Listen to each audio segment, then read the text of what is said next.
And let me just say to each and every one of you, it's been my great honor to serve as your vice president. And should this be the last time that we're together, let me extend my gratitude to each one of you for your service as well. Our aim here, the American people can be confident, is that we're going to ensure that we have a safe inauguration, that President-elect Joe Biden, Vice President-elect Kamala Harris are sworn in as the new President and Vice President of the United States in a manner consistent with our history, with our traditions, in a way that gives honor to the American people and to the United States. So with that, Acting Secretary Gaynor, your thoughts on our preparations. Good afternoon, Mr. Vice President, and welcome back to the FEMA headquarters. It's always great to have you here in the House. Thank you. Sir, following the events of January 6th, I know we have all concerns, deep concerns regarding the safety of the upcoming inauguration. However, I have the utmost confidence in the agencies and the law enforcement partners who have developed and are implementing a comprehensive security plan. So in my short couple of days here, I've reached out to most people, and again, confidence should be high.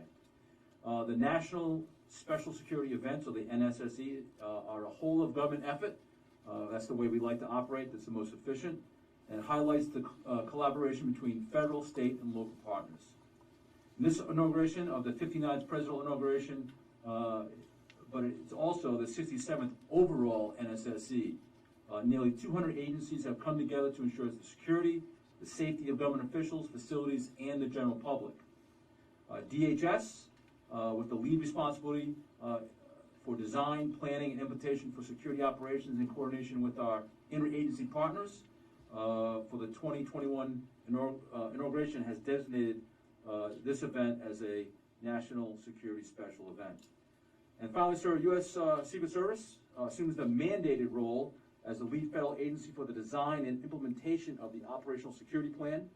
The FBI has the lead responsibility for domestic intelligence, counterterrorism, investigations of crimes, and FEMA has the responsibility for emergency management and consequence management.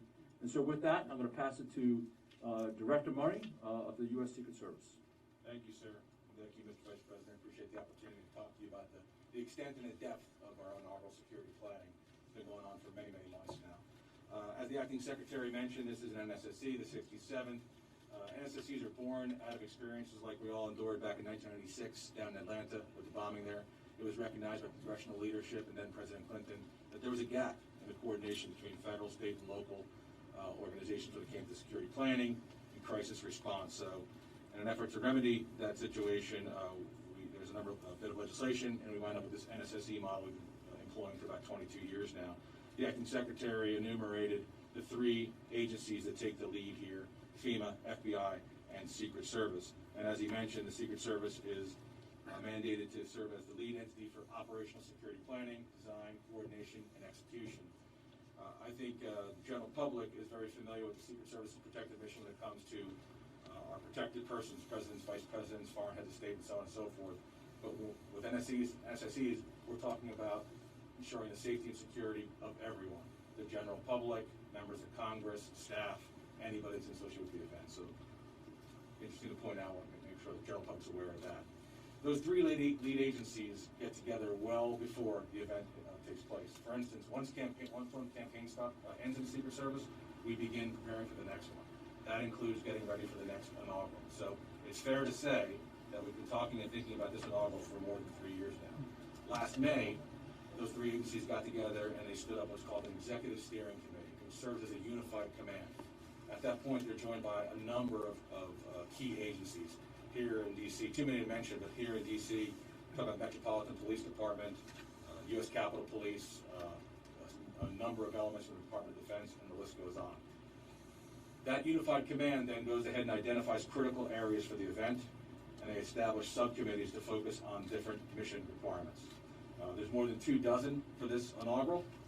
I won't list them all, but probably pertinent of interest would be we have subcommittees regarding civil disturbance, another one regarding crowd management, a separate one concerning airspace security, and the list goes on and on. Those 28 subcommittees report to the Executive Steering Committee. Those are your planners. What's represented there, sir, starting back in May, is more than 100 agencies and many hundreds of professionals in law enforcement, military, and the intelligence field. The acting secretary mentioned this is the 67th since 1998. It's also important to note that half of those 67 took place right here in the National Capital Region. And that really serves to underscore the long-standing partnerships and the very, very deep collective experience all these agencies have in securing these very critical national events here in the National Capital Region. I imagine the question in everybody's mind is, why is it we think that what happened on January 6th can't happen again next week? And I would point very keenly to the level of planning and coordination we've been carrying out for more than 9 months. We are highly confident in our security plan, but we are always wide-eyed and sober and looking to capitalize on lessons learned. So, of course, we're taking a look at the events next week to ensure that we've covered down. I think another way to answer that question is, what programs and measures do we already have in place that would have prevented something from that happening? Our perimeter is expansive. It basically covers most of downtown Washington, D.C. It's effectuated by many, many miles of hard fence. And is supported by many, many thousands of law enforcement and National Guard personnel. The National Guard has been extremely supportive in this regard. We're very mindful that they have a mission beyond the National Capital Region, and we're working with the General and his staff to ensure that we don't deplete all the various states of what they might need over the coming days. And with that said, sir, I'll turn over to General Hokinson for his comments. Thank you. Thank you, Jim. General. Thank you, Vice President Pence, for the opportunity to cover what our National Guard troops are doing in support of district and federal authorities and around the nation. Right now, we have approximately 7,000 National Guard soldiers and airmen on the ground in support of the federal lead agency, and we're building to 21,000 for the upcoming inauguration. They're under the command and control of Major General William Walker, the Commanding General of the D.C. National Guard, and they're providing security, communications, logistics, and coordination with all supported agencies. For the safety of all involved and in close coordination with the agencies we're supporting, our Guard members are armed and equipped commensurate with the missions they've been asked to do. This is what we do, and we're trained to do it. As always, our first priority is to protect people and property and the safety and well-being of our National Guard personnel and their families. I visit with these men and women every night, and they understand the importance of this mission. They are also proven, prepared, and proud to do their part to ensure a peaceful and safe inauguration of our 46th Commander-in-Chief. In addition, we're working closely with our adjutants general across the nation to ensure they have the personnel and equipment to meet any requirements in their communities. This includes the response to COVID-19, support to Operation Warp Speed, and any new requests for assistance. As you may be aware, the forefathers of today's National Guard were present for the inauguration of George Washington, and we've been part of every inauguration since. This support is made possible by our governors and their adjutants general, who have met every request we've asked of them.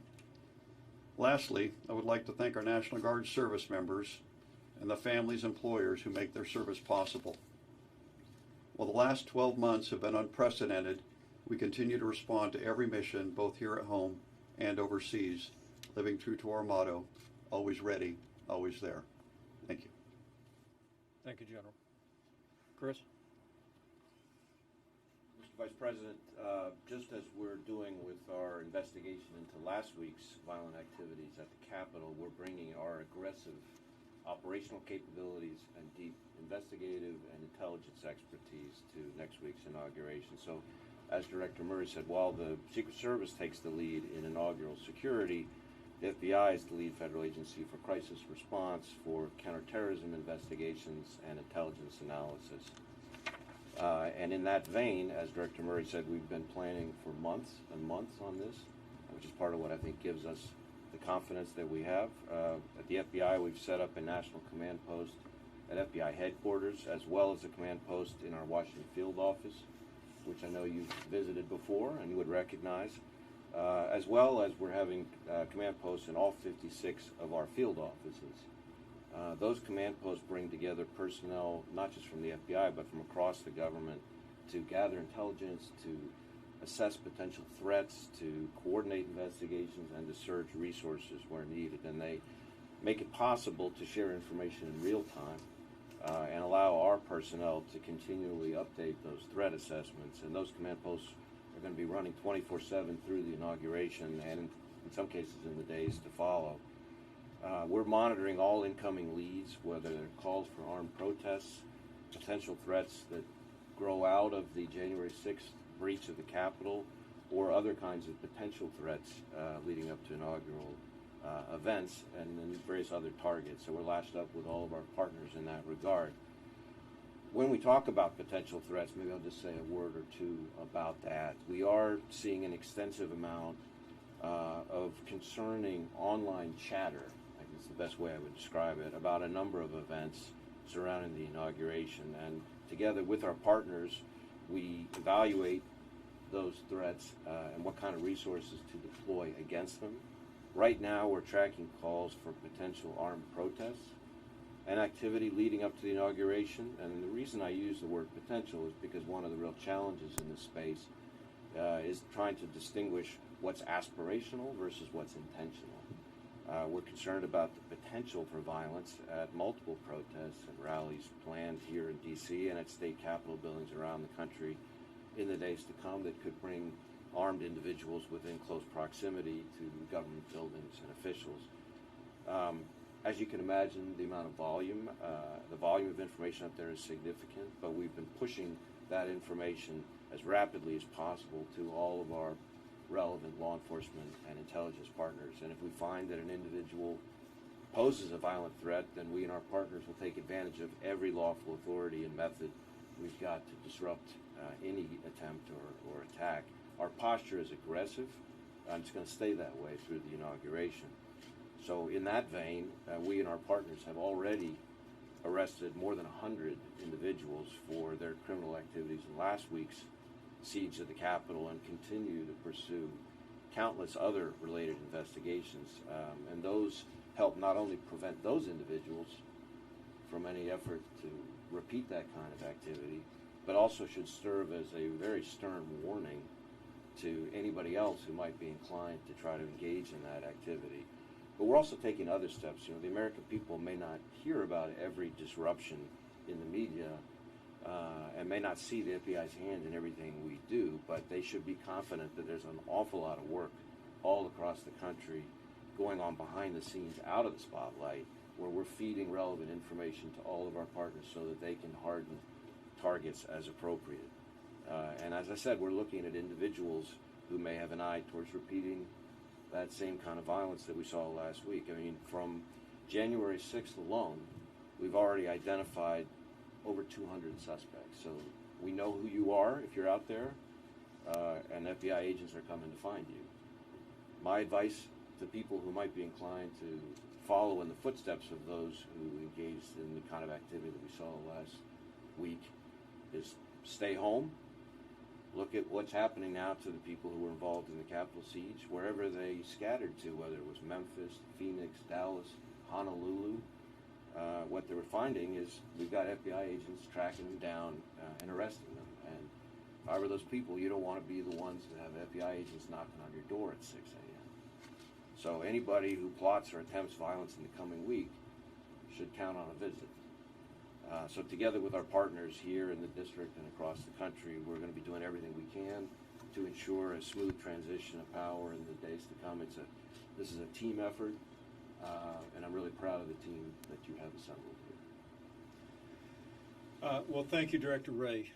Thank you for the FBI's aggressive posture on bringing to justice those who desecrated the seat of our democracy last week, and leaning into investigations about any potential threats surrounding our inauguration. We're truly grateful to the men and women of the FBI. General Hokanson, let me also convey to you the gratitude I know of our entire administration and the American people for the citizen soldiers who are here in our nation's capital today and their families.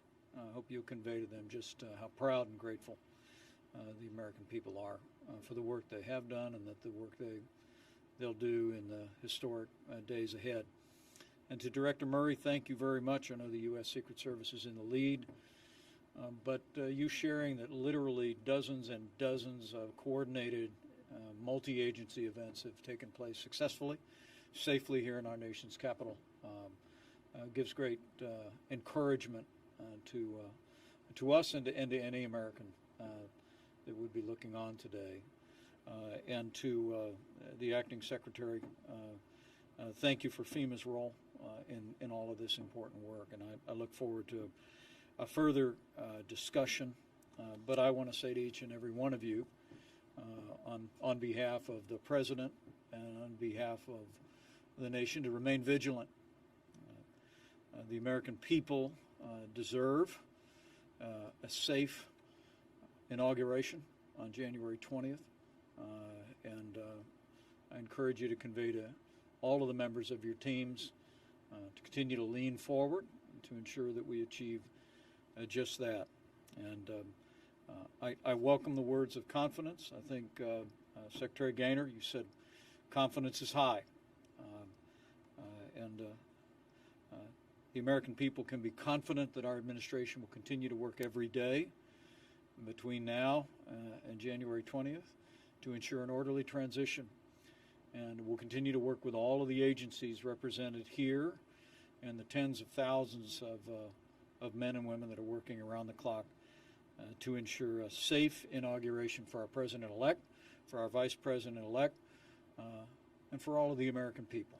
They deserve nothing less. And I thank you for your efforts. Thank you all.